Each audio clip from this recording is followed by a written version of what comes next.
శుక్లాంబరధరం విష్ణుం శశివర్ణం చతుర్భుజం ప్రసన్నవదనం ధ్యాయేత్ సర్వవిఘ్నోపశాంతయే. ఓం గణేశాయ నమః. ఓం నమో భగవతే వాసుదేవాయ. శ్రీ బ్రహ్మవైవర్త మహాపురాణం శ్రీకృష్ణ జన్మఖండం విష్ణు వైష్ణవ గుణ ప్రశంసా ప్రస్తావం. శ్రీ నారాయణమునికి జీవుల్లో శ్రేష్ఠుడైన నరునికి సరస్వతీదేవికి వ్యాసునికి నమస్కరించి జయ సంహిత వ్యాస మహర్షి రచనను పఠించాలి.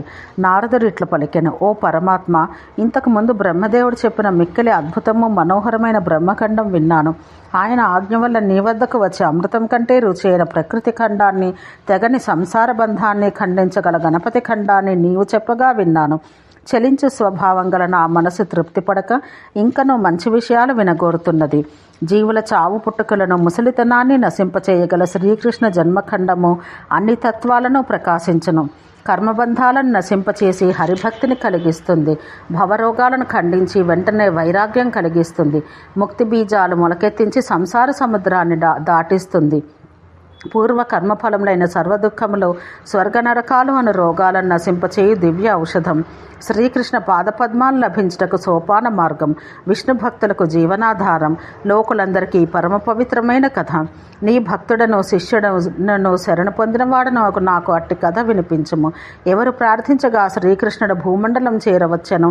సర్వదేవతల అంశలో ఒక్కటైన ఆ ప్రభువు స్వయంగా పరిపూర్ణతముడై ఏ యుగంలో ఏ కారణం వల్ల ఎక్కడ అవతరించెను? ఆయన తండ్రి అయిన వసుదేవుడెవరు? దేవకి ఎవరు? చక్కగా మాయతో నటిస్తూ ఏ వంశాన జన్మించెను? ఆ హరి ఏ రూపంతో వచ్చి ఏమేమి చేశను? పురటింటి నుండి గోకులమునకు కంసునికి భయపడిపోవట ఎందుకు? ఇతరుల భయములను తొలగించే పరమేశ్వరుడు పురుగు వంటి కంసునికి భయపడట ఏమి? గోపాలక వేషంతో గోకులాన ఏమి చేసినాడు? ఆ జగత్పతి గోపికలతో ఎందుకు విహరించాడు? ఆ గోపికలెవరు? గోపాల బాలురెవరు? యశోదానందనులెవరు? వారు ఏమి పుణ్యం చేశారు? గోలోకాన నివసించు పుణ్యమూర్తి రాధాదేవి గోకులాన నివసించుటకు కారణమేమి? ప్రేమమూర్తి అయిన హరికి గోపికగా ఎట్లు లభించెను? ఎంతటి వారికి ఏమి చేసినా లభించని పరమేశ్వరుని గోపికలు ఎట్లు పొందగలిగిరి? వారిని వదిలిపెట్టి అతడు మధురానగరికి ఎట్లు పోయెను? పాపుల భారం భరించలేని భూదేవి బాధలు ఎట్లు తొలగించి అవతారం చాలించెను? ఓ మహానుభావ, ఈ కథాశ్రవణ కీర్తనాలు పుణ్యప్రదాలు. అట్టి కథను నాకు చెప్పుము. దుర్లభమైన భగవంతుని కథ. సంసార సాగరం దాటించున్నావా? తల్లి గర్భాన ప్రవేశించుట, కర్మఫలాలను అనుభవించుట అను సంఖ్యల బాధను ఛేదించు కత్తెర. పాపములనే కట్టెలను కాల్చివేయు అగ్నిజ్వాల. వినిన వారి కోటి జన్మల పాపాలు నశింపచేయునది. శోకసాగరాన్ని ఇంకించి ముక్తిని ఇచ్చినది. ఓ దయానిధి, వినవారి చెవులకు అమృతం వలె మనోహరమైన ఈ అవతార కథాజ్ఞానం నీ భక్తుడను శిష్యుడను నాకు ప్రసాదించము.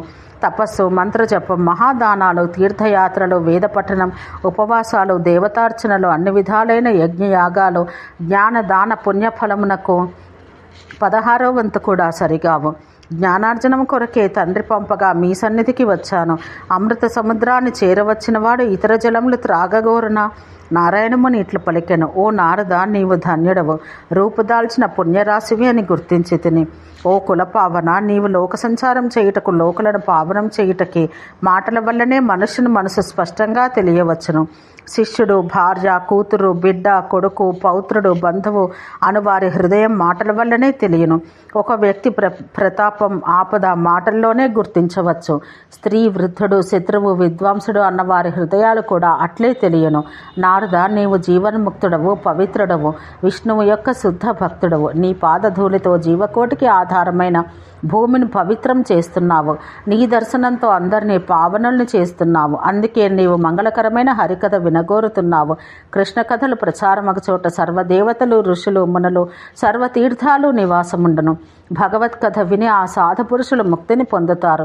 శుభకరమైన కృష్ణ కథలు జరిగిన చోట్ల తీర్థయాత్రా స్థలములగును. కృష్ణ కథలు చెప్పు వ్యక్తి తన వంశపు 100 తరాలను, విన్నవారి 100 తరాలను అప్పుడే ఉద్ధరించి పవిత్రుల్ని చేయును. హరికథను గురించి ప్రశ్న వేసినవాడు ప్రశ్న వేసినందువల్ల, విన్నవాడు విన్నందువల్ల తన వంశాన్ని, తన బంధువులను పవిత్రం చేస్తారు.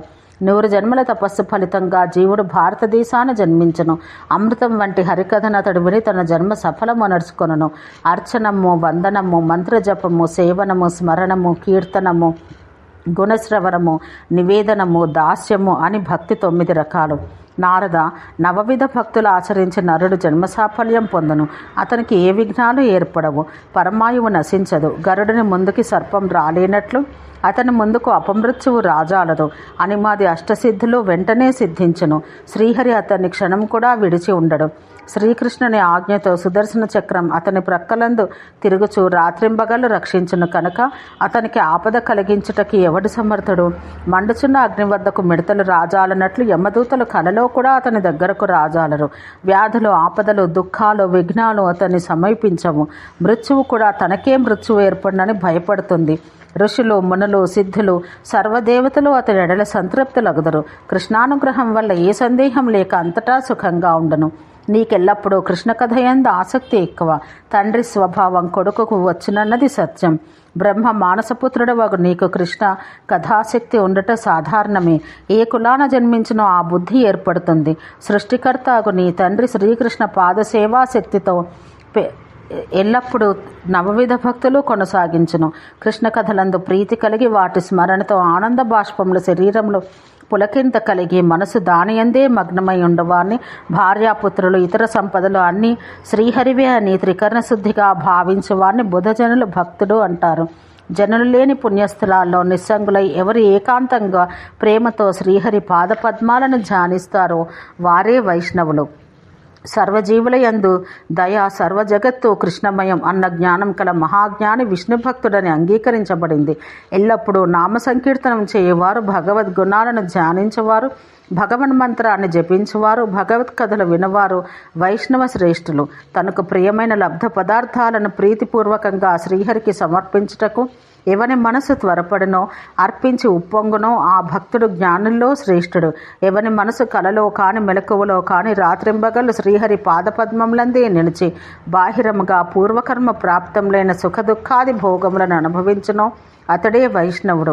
గురుముఖం నుండి విష్ణు మంత్రం ఎవని చెవిలో పడనో ఆ వైష్ణవుడు మహాపవిత్రుడని విద్వాంసులు చెబుతారు.